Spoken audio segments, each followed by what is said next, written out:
Donc, comment je vais vous raconter une anecdote pour vous dire que dans la vie, il faut bien des gens qui t'aiment et qui t'aiment pas. Et puis que vous avez le droit de me détester, tout comme de m'humilier, ou bien sûr, pour ceux qui le veulent, de m'apprécier. Voilà. Donc, c'était le 13 mars 2025. Bien sûr, comme beaucoup le savent, et vous avez dû le remarquer sur les réseaux, je me suis conçu des t-shirts personnalisés à 100% où je parle, je dénonce, et voilà, mais ce que je dis sur la police et autres. Et j'ai un pull où c'est marqué dessus, je peux pas, j'ai viol en garde à vue. Donc, pour en revenir à l'anecdote, c'était des gens, il y avait une grosse attablée, une dizaine de personnes, à ma droite quand je suis rentré dans ce bar.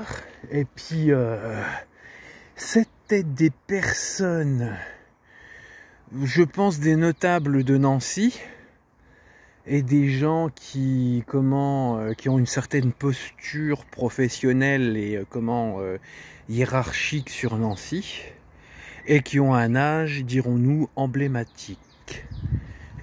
Et on commence à me poser, à demander à montrer le dos de mon pull.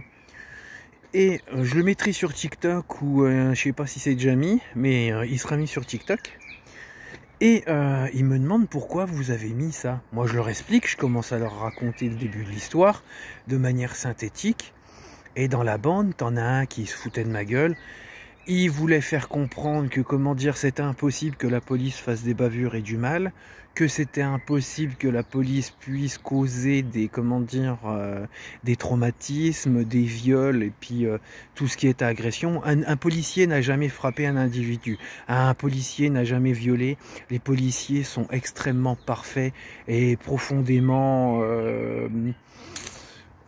voilà, c'est des gens, c'est la perfection en eux-mêmes, voilà, d'après ce que ce monsieur... Puis ce monsieur, vous connaissez un peu les personnes en position notable et hiérarchique qui font partie d'une agglomération et puis qui ont un certain âge.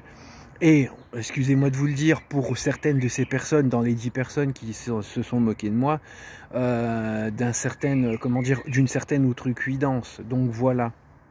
Certes, ça m'a blessé, j'ai été touché, ça m'a très fait mal au cœur. Et tout ça pour dire que, voilà, vous avez envie de m'humilier, allez-y, c'est pas grave. Vous avez tout à fait le droit, rien ne vous interdit à me faire du mal. Vous avez envie de ne pas m'aimer, vous avez envie de me détester, faites-le. Voilà, faut bien des gens qui t'aiment et qui t'aiment pas. S'il y a des gens qui m'aiment pas et qui n'aiment pas la cause que je suis en train de défendre pour moi-même et bientôt pour les autres, tant pis pour vous, voilà. Par contre aussi, comme je dis à ceux qui me font du mal et puis à mes harceleurs, t'as le droit de me détester, mais déteste-moi en silence. Voilà. Salut! Faut bien des gens qui t'aiment et qui t'aiment pas.